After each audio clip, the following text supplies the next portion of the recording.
Buenas tardes a todos, bienvenidos. Para una mejor experiencia, les solicitamos por favor que mantengan sus micrófonos muteados. Todo el material que presentamos puede ser utilizado para difusión y promoción. Muchas gracias y que disfruten del evento. Penthouse es la revista más exitosa en la historia de la industria editorial.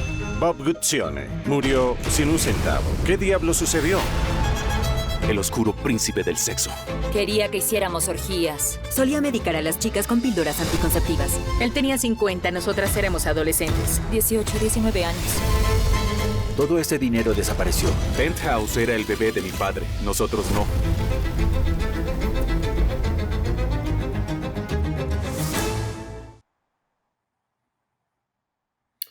Muy buenas tardes. Hoy estamos en el año 2024 y arrancamos con otro gran evento, Secretos de Penthouse. Esta increíble y exitosa franquicia de A&E hoy día presenta las revelaciones del gran magnate Bob Guccione y cómo fue el despegue y la caída de alguien que se hizo famoso compitiendo contra Playboy.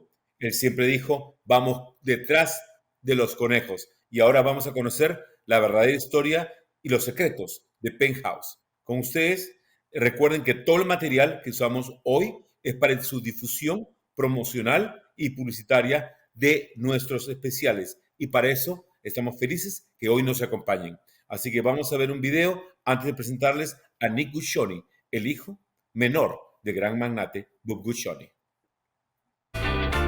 Penthouse es la revista más exitosa en la historia de la industria editorial. Contamos con los mejores redactores, periodistas, fotógrafos, lo mejor de lo mejor. Podría decirse que es la revista más lujosa en su estilo. Penthouse se ha convertido en una organización multinacional. Bob Guccione. Bob Guccione. El señor Robert Guccione. Es sin duda alguna la revista que más se vende en este país. Éxito, dinero y poder. Dime, ¿eres feliz? Lo soy. ¿Qué te queda por hacer en tu vida? Solo existe un Bob Guccione.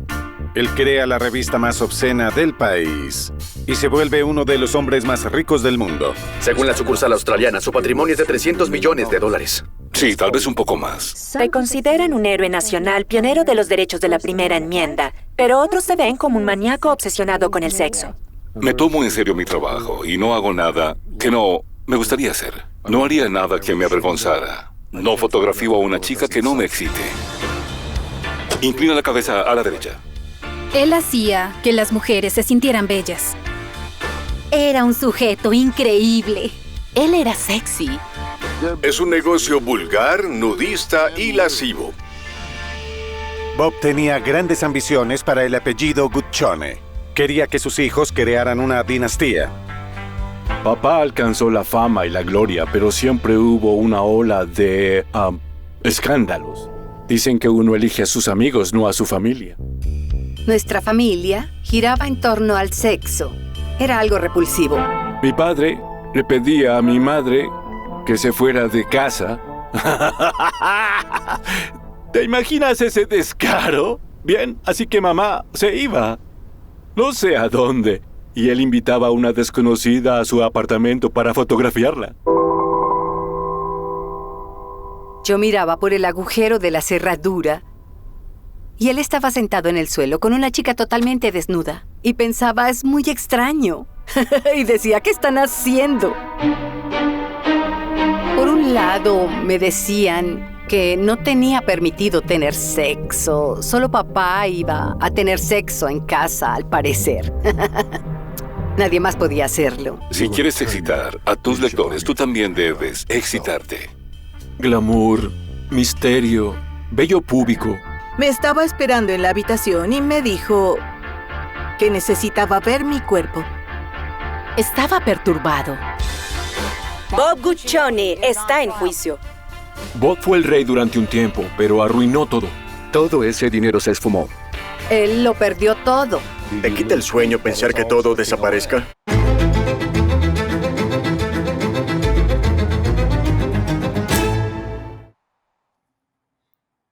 And now is the moment to introduce you to Nick Guccione. Nick, hello. welcome. Hola. In Latin America, Thank you. Wants to know everything from you. I appreciate you having me on the show. Yeah, it's been a crazy road, a long, crazy road, you know. I But can only it was, imagine, it and was. that's why my first question has to be: you were 15 years old when you were growing up, and you lost your virginity, becoming a hero for some people, to the pet from Penthouse.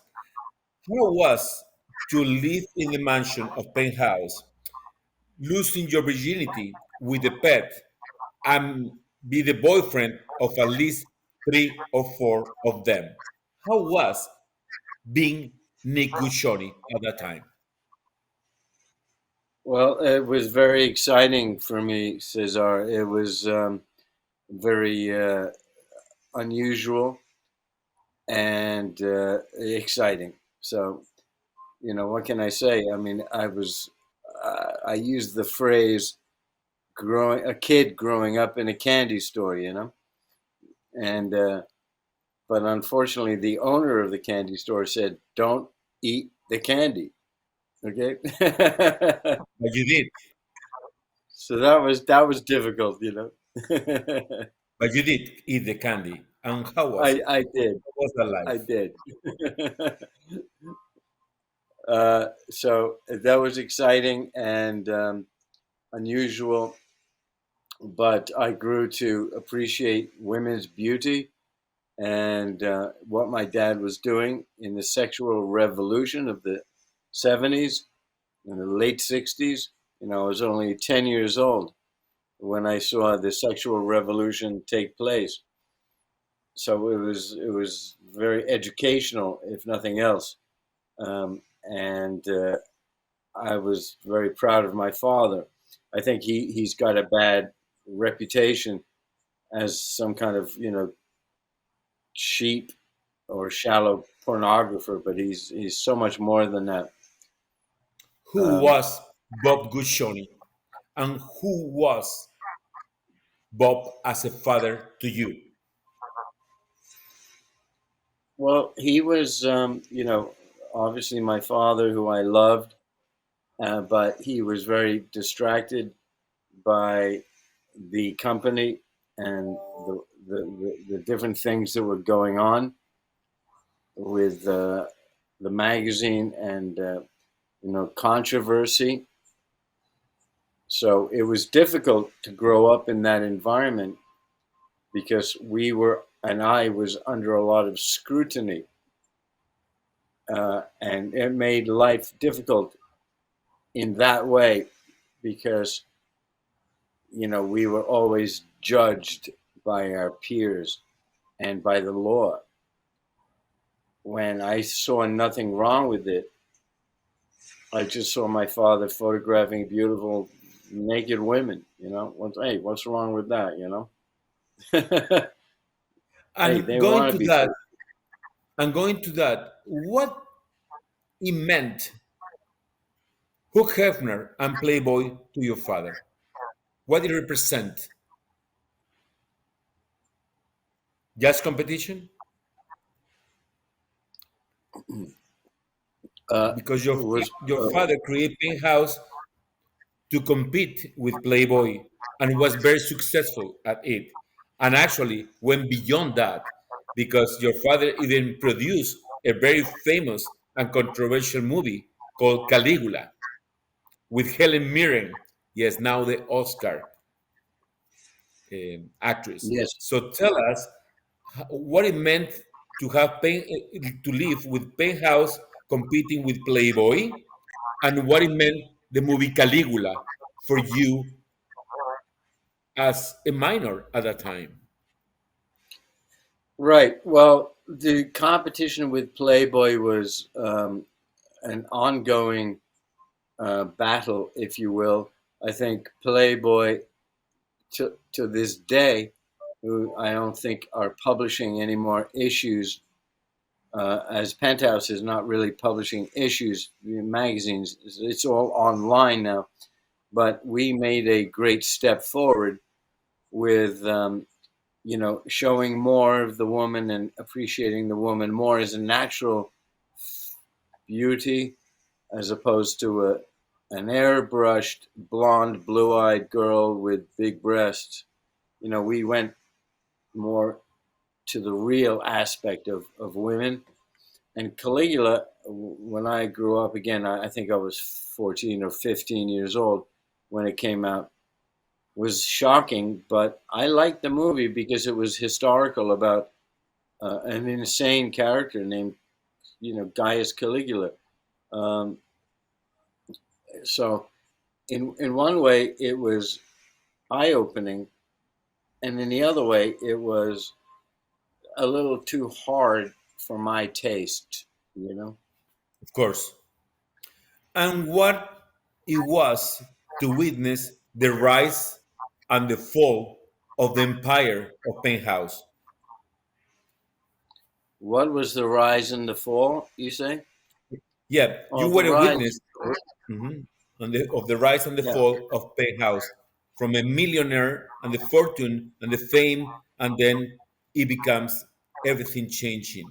How do you feel about that? What do you remember about that? Yeah, I remember that when the internet came out, it was a new challenge for my father and for the company to get on board with the new technology. And unfortunately, my father was still in the 60s and 70s in his mind, I think. And I understand that, but I can go on about that, how things have changed culturally. It's gotten worse and worse with the internet and Instagram and Facebook and all this crap,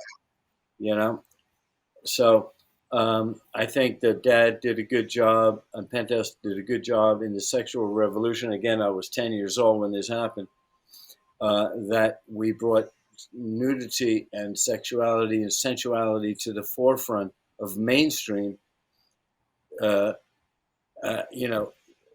That was very well accepted by the public, but the rise was getting there in the sexual revolution by not being afraid to show pubic. Nick, sorry about that. Was a technical problem. We were not expecting that.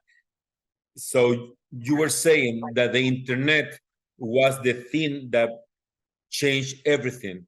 And not only internet, now with OnlyFans, the pets and the playmates can make tons of money without having the platform of a printed magazine. Life have changed. Now we are going to introduce you to one of your girlfriends, but one of the most famous pets of Penthouse. He was the one of the pets from 1981, and she was the pet of the year 1983. She have been studying. She was a model. She was an actress. She have been in so many roles, and now we have the pleasure to be with the one and only Sheila Kennedy. Please run video first. And don't forget Big Brother. She was on Big Brother. 9, and she was the hostess for the 10. Correct. Me dijeron, Bob te va a recibir ahora. Le dije, quiero que me fotografíes. Eres un genio. Sí. Y respondió, hagámoslo. Bob me dijo, mira lo joven que te ves aquí. Esto nos hará ganar dinero. Y esa portada generó millones de dólares. Yo, Sheila, where are you? Come on, honey bunny. Get over there.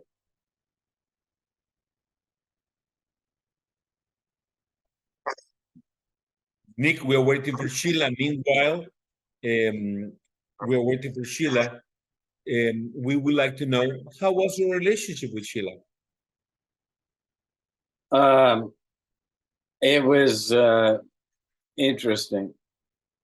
Interessant, as we say in Italian, or in Dutch. I don't know. I forget my languages, but it was great. She was a wonderful lady, and I fell in love with her when I was like 17 years old. Oh, wow. Yeah. And excuse me? Okay, Sheila's back. So let's... I don't know why I got Let's totally talk, Sheila. disconnected.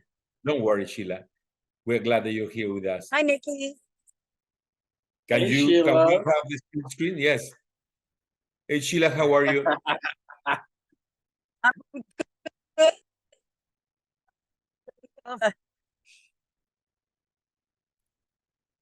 Can you hear me?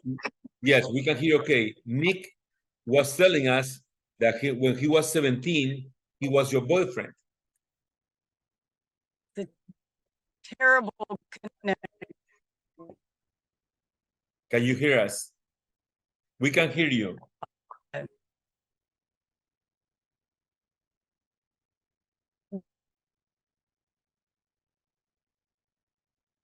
I think Sheila is having difficulty with her Wi-Fi. She told me yesterday that she was having some issues with her Wi-Fi or her cellular. I don't know. Anyway. Yeah, it's possibly me, but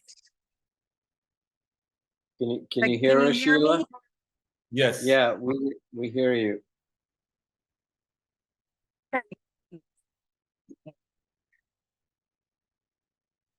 So,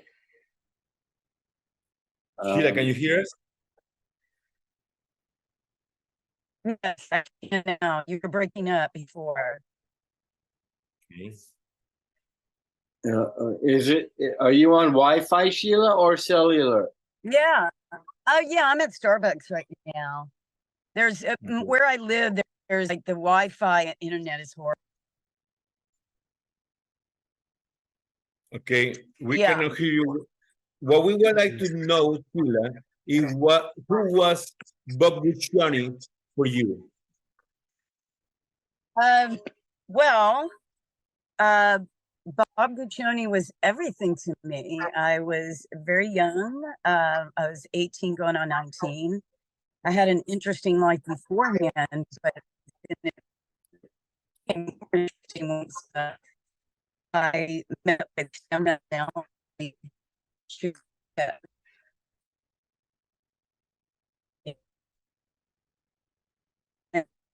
For Playboy and Penthouse. Cosmopolitan fashion photographer in the 80s.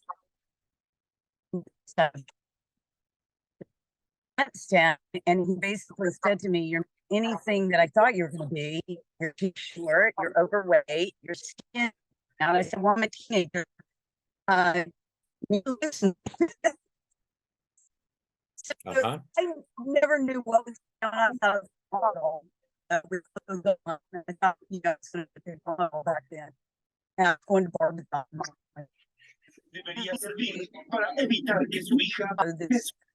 He said, "Get a ticket here. I will test you."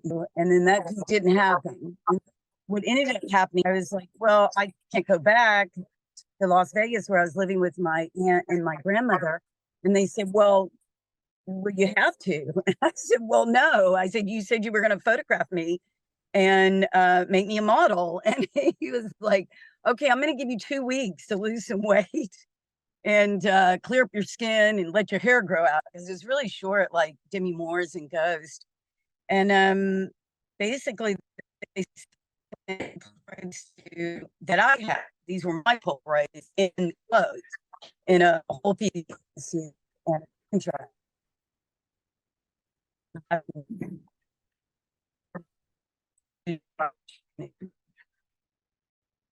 So well, she's breaking up.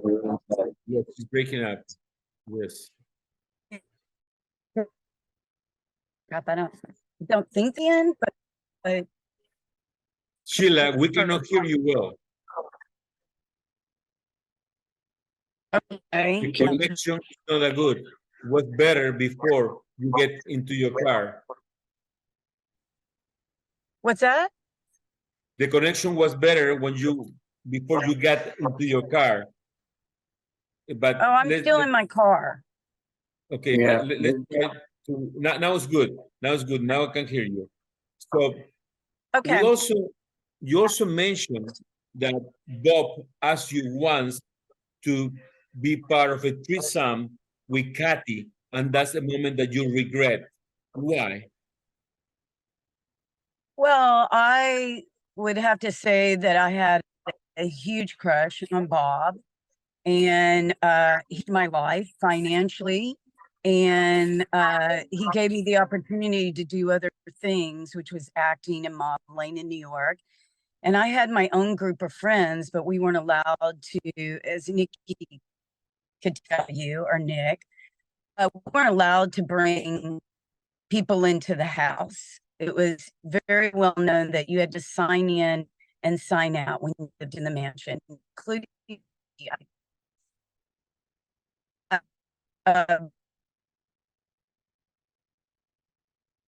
And you were living so also it at was the like, mansion at that time? yes, for 10 years on, I was working.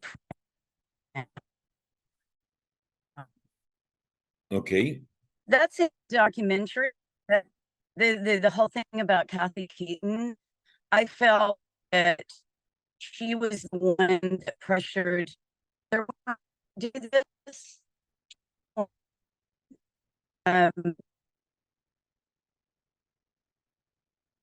This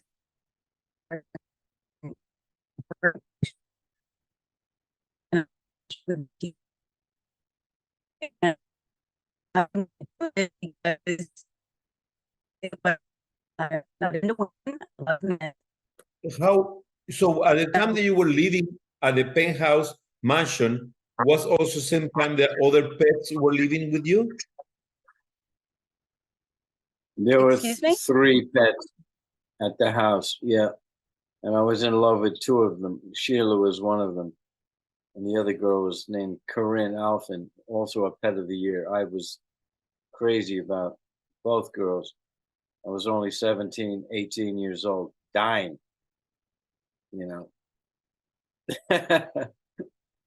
Now what we're going to do is we are going to open the room for questions for the Q&A to see if our journalists from Argentina, Brazil, Chile, Mexico, and Colombia have questions for you or Nikki or for Sheila. Perfecto.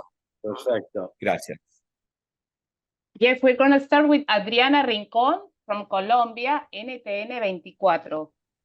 Thank you very much, Nick. Did you hear me? Hola, sí. Hi. Gracias. Your father market the pornographic industry that is current today. How you see the industry in the future? Did you hear me? Yeah. I'm sorry. Okay. Yeah. Your father, I will repeat the question. Your father market the pornographic industry that is current today. How you see the industry in the future? What she's saying is that she would like to know, as you know, the one who established and create the pornography industry as we know it was your father. She would like to know, what do you think is going to be the pornography industry moving forward? What is different? Yes. What is changing? Thanks. I understand. Thank you. And thank you, Miss, for calling.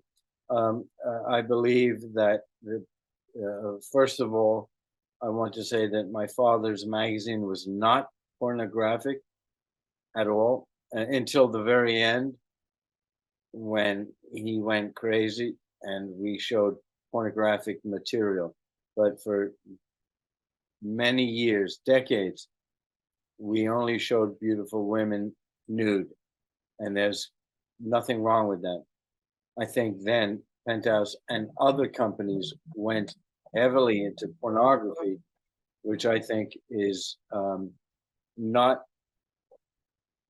a true example of sensuality and sex, because it makes it cheap, cheap, if you will, and it does make women more objectified, and we didn't want that. I never wanted that. So I think we didn't do pornography, but where the future is, I believe it's in getting away from what we're doing now with Pornhub and these sites that are showing, hardcore pornography. And I think we should go back to the beauty of the naked female or male, depending on what you like. You know, the males are beautiful too. Not for me, but I mean, you know, hey, it's nudity is a beautiful thing. So I think that's where we're going. I think that's the future. Thank you, Nick. Basic. Thank you. Thank you very much. Thank you. La Yes, siguiente we can- pregunta, por favor, the next question. Yes, from Anaí Martino from Folia de San Pablo, Brasil. Hola.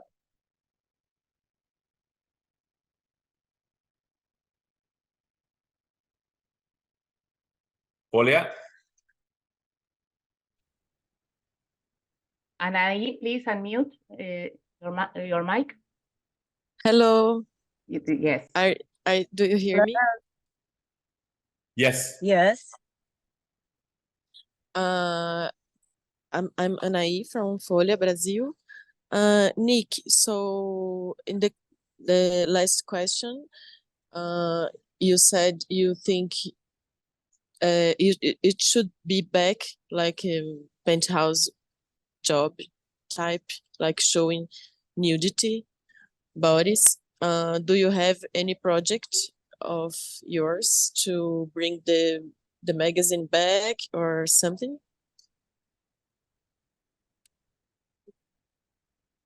Nick, you're mute.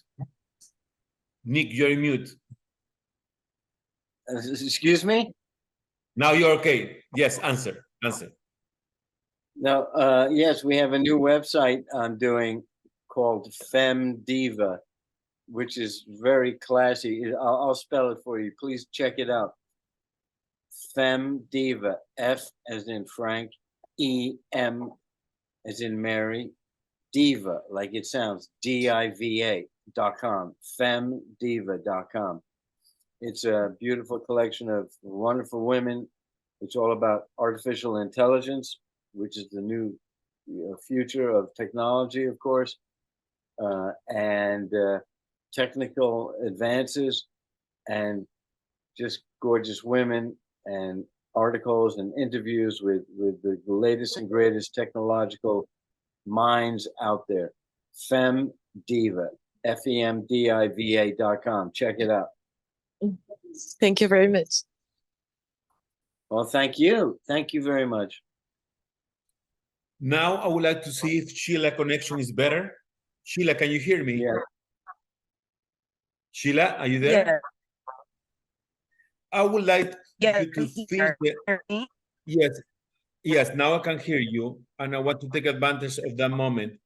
We would like to know, how was your life as a pet from the Penthouse magazine, living in the mansion, and also having a career as a model and as an actress? It absolutely changed my life, you know, meeting Bob Guccione and becoming a Penthouse pet and being on 4 covers and being pet of the year in 1993.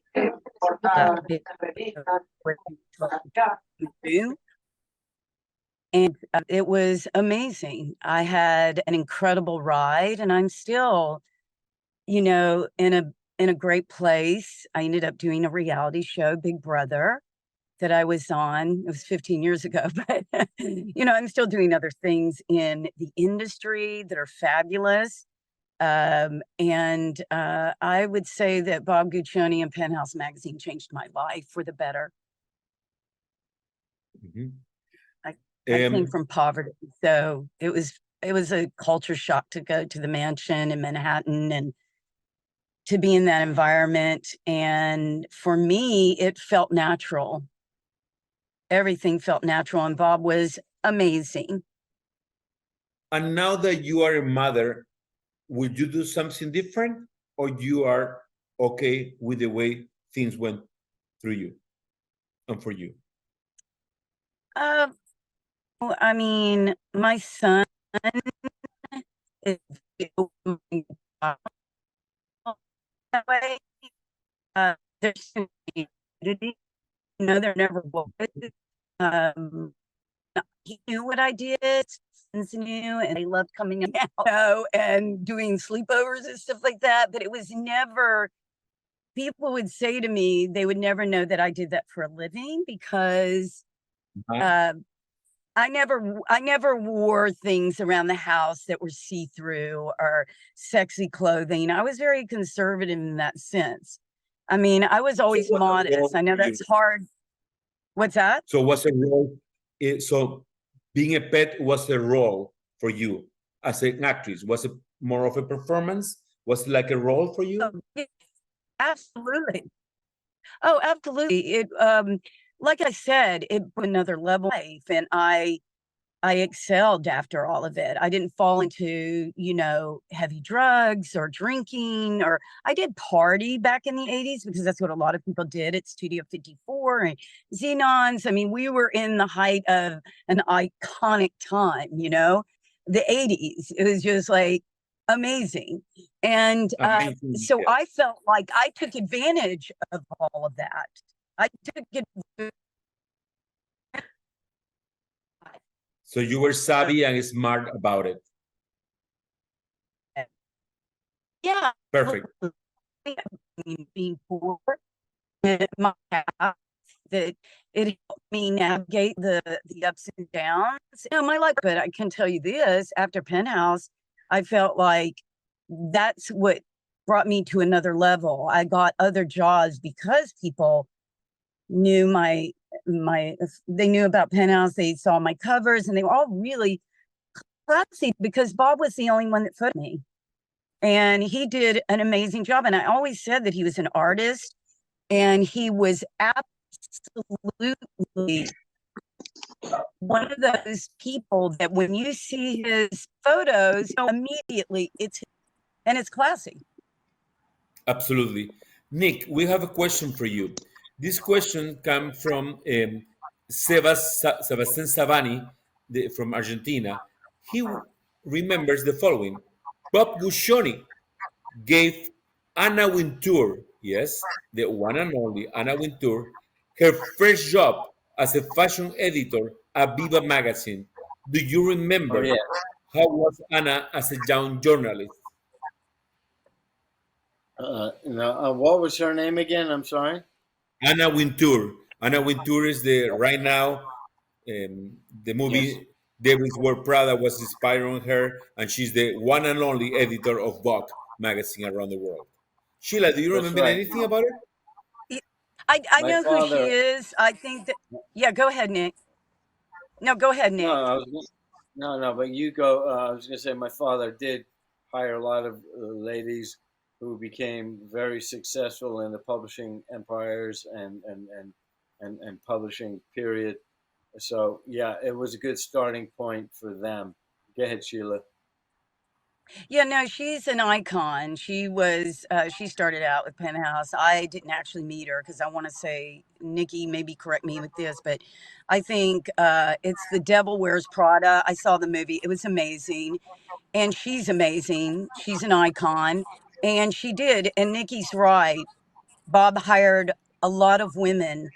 And when in that time, it was all male dominated. In the Penthouse office, it was always female dominated.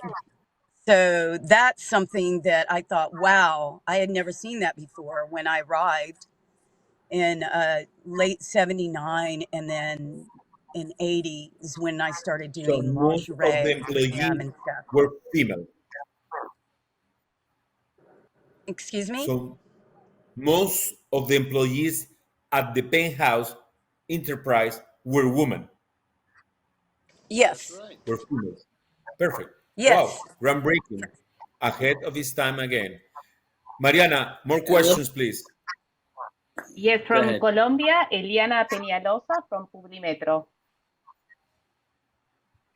Hola, mi pregunta va para Mike.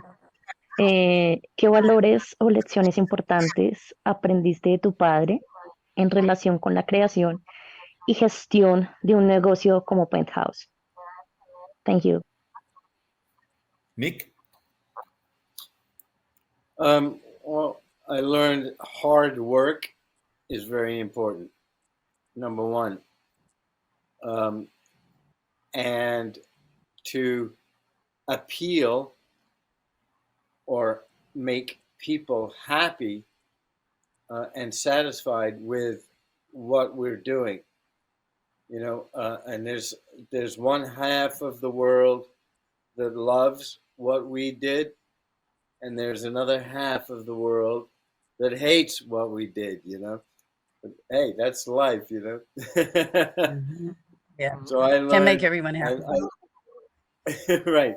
You can't make everybody happy, but Yeah. I learned I learned that artistic renditions of beautiful young women or any age woman is a testament to their beauty, and there's nothing wrong with that. And I think that's great. I think, to finish, that what has happened with Pornhub and these other porno sites has degraded women and Correct. and has taken away the beauty of what my father and myself have done over the last 50 years. I started shooting women when I was 18. That's 41 years ago, but to highlight the beauty of a female and to respect her and love her, which I have been guilty of, as if we're talking with Sheila, loving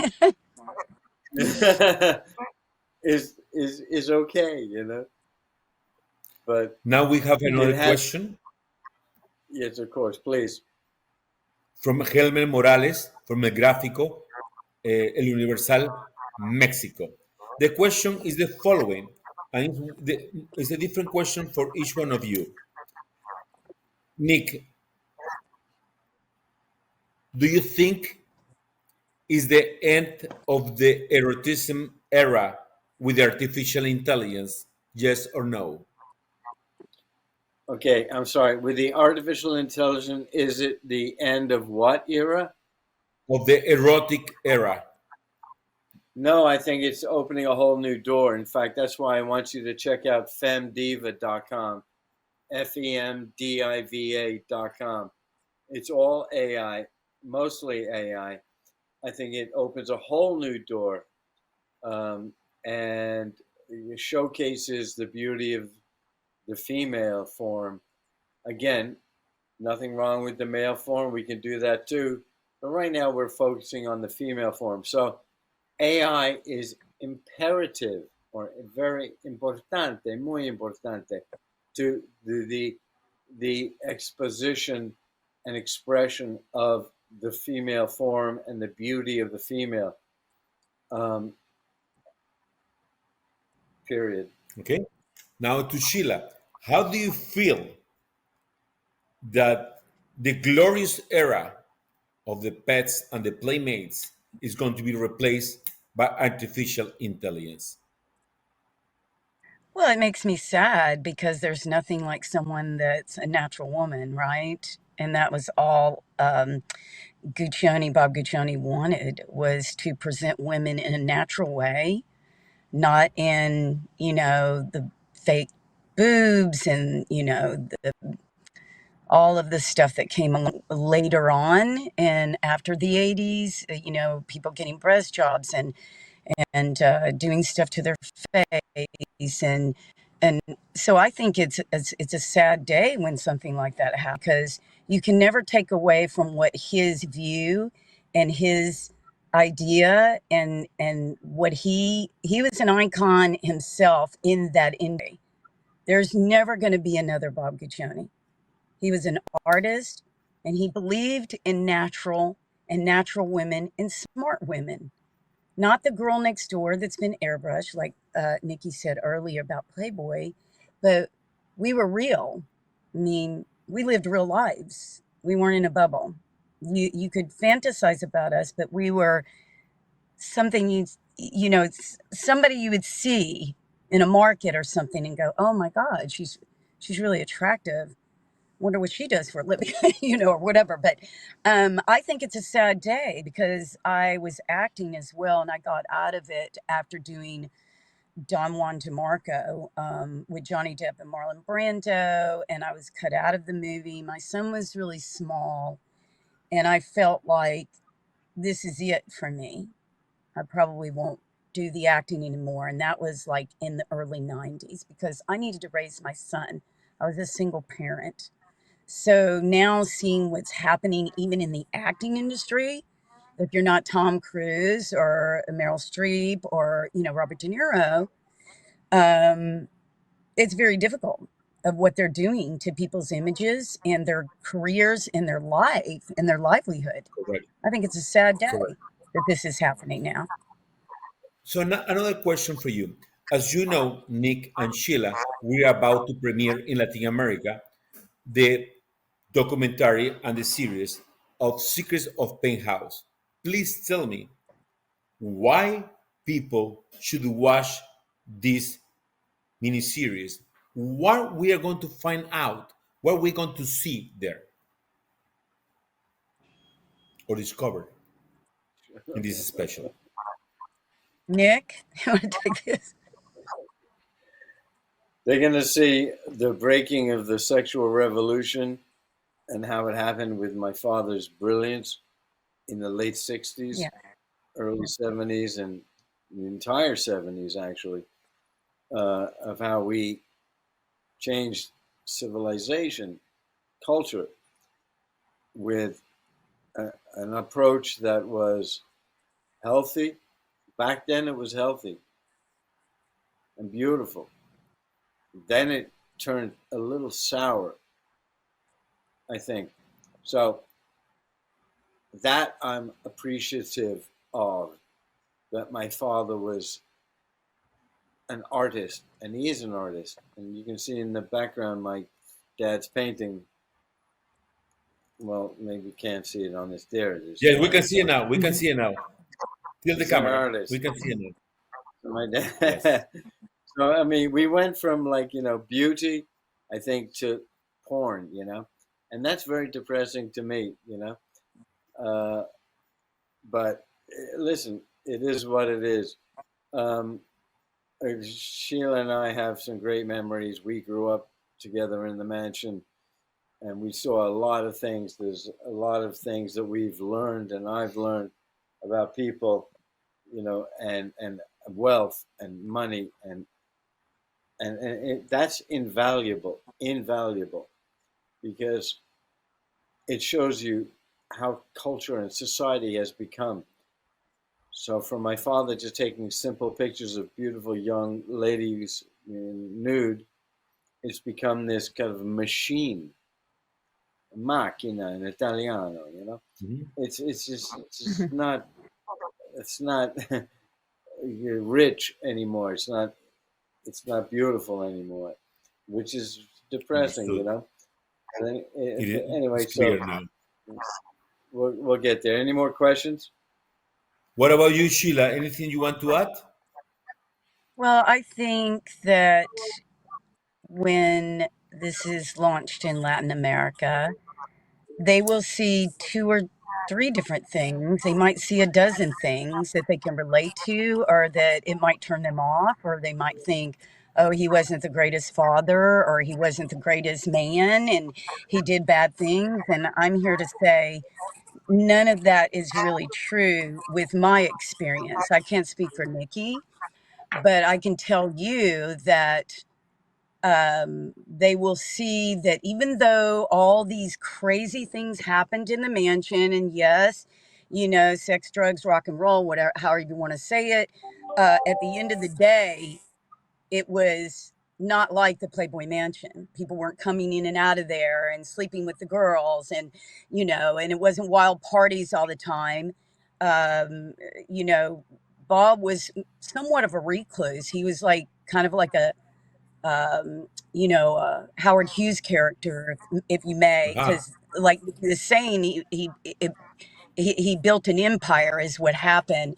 And I think people will see that some of these girls who were pet of the year, which I'm one of them, and then there's Cheryl Rickson, and then you have Janine. And, you have these girls that went through this. I'm not saying we didn't go unscathed, but they're okay. They're mothers. They're married. They have children. They're living normal lives. And that's the beauty of it. You can do something in your life when you're younger and you could choose to say, yeah, oh, I wished I wouldn't have done that, but I have no regrets. And I hope people see that.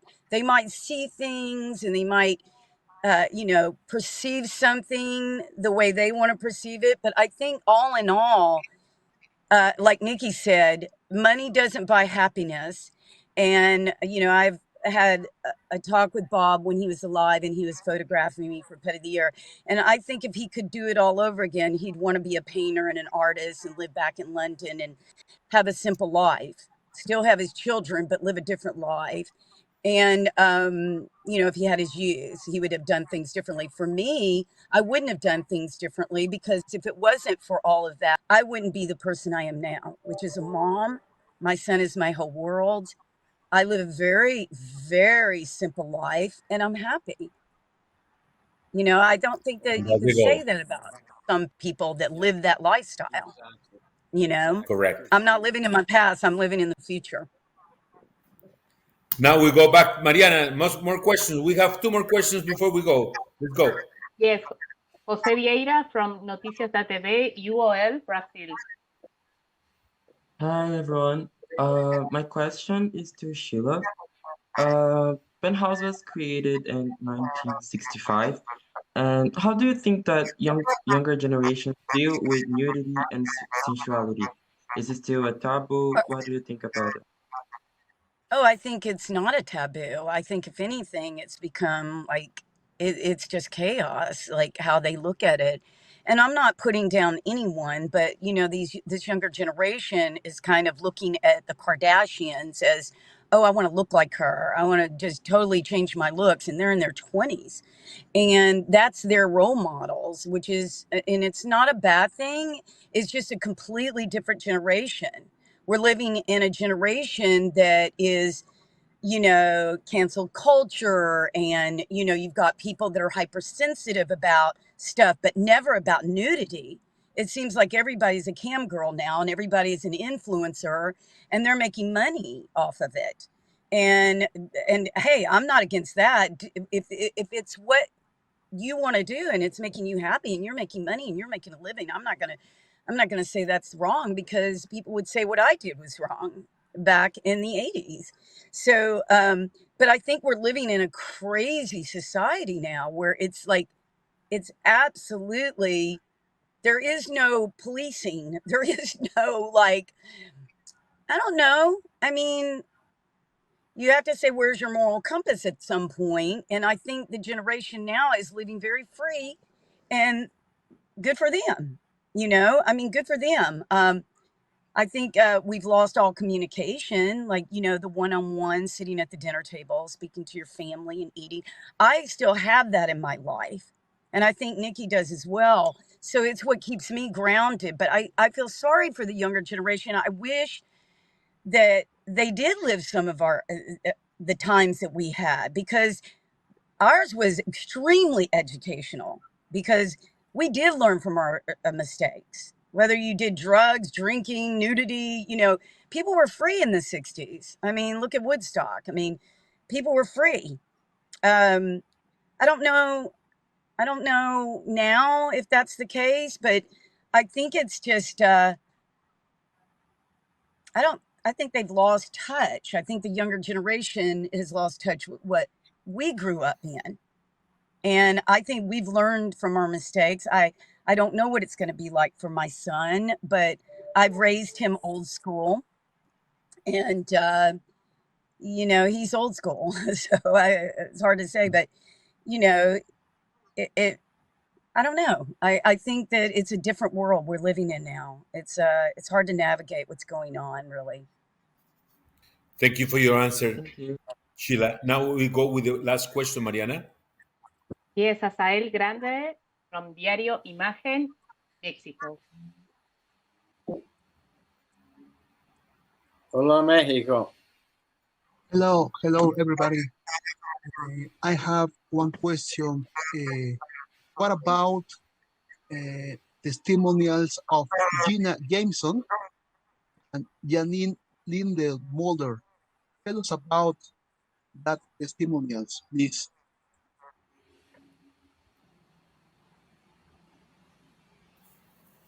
Do you understood the question? No.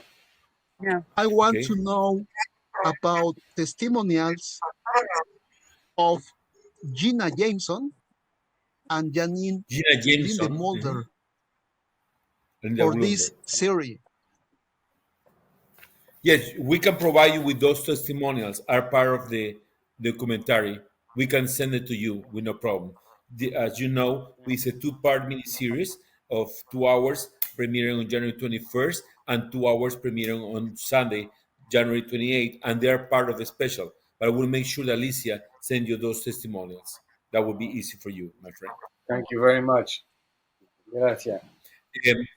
I want to say thank you to Sheila and to Nick for being so spontaneous and so open and so yourselves, sharing a piece of your life and a piece of your day with us.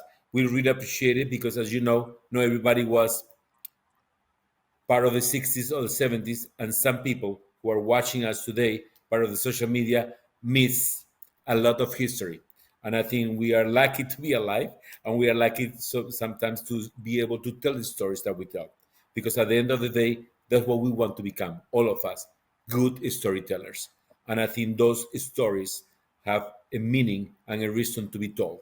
And then hopefully, as you mentioned, Sheila, we can learn from our mistakes, or we can learn from the experiences of the other people. But at the end of the day, we all want to be storytellers and live this life looking for being happy, but live also in advice, a smile, or a lesson or a lecture to other people, so they can become a better version of themselves as well.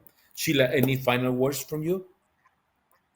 No, I just thank you so much for having me. I think it's important that people see the documentary because it does tell a lot of different tales in life, and I think it's fascinating. And I was pleased with the outcome of it. I shed a few tears because it's emotional for me. And thank God I'm still in touch with people from my past, including Nikki. And I'm forever grateful for our relationship that we lived this and we lived it together because it was difficult. We were teenagers, and that alone makes me tear up. But thank you for having me. And I hope that your audience enjoys it in Latin America. Thank you, Sheila. Nick, your final words? Thank you. No, it's great to be here. Thanks for the interview. And again, one thing I did learn, Cesar, is that after growing up in this multi-million-dollar empire, I've learned one thing: how to spot a fake person. Yeah. That was my biggest lesson. That's a great lesson. If you can actually do that, you will be able to lose less time with fake people and be happier with the right people around you all the time. That's right. I appreciate honesty more than anything. Thanks so much. God bless you. And God bless your audience. Be well. Thank you, check Nick. Out check out femdiva.com. Femdiva.com. And thank you so much, guys, and everybody in the press. Gracias a todos y cada uno de ustedes por acompañarnos en este evento de prensa. Disculpen cualquier error técnico que fue involuntario, pero lo importante es que tenemos historias de primera mano con Sheila Kennedy y con Nick Guccione para que entiendan un poco la verdadera historia de los secretos de Penthouse. Gracias a todos y nos vemos en la próxima con A&E. Muchas gracias a todos. Muchas gracias. Gracias. Adiós. Adiós. Penthouse es la revista más exitosa en la historia de la industria editorial. Bob Guccione murió sin un centavo. ¿Qué diablo sucedió? El oscuro príncipe del sexo. Quería que hiciéramos orgías. Solía medicar a las chicas con píldoras anticonceptivas. Él tenía 50, nosotras éramos adolescentes. 18, 19 años. Todo ese dinero desapareció. Penthouse era el bebé de mi padre, nosotros no.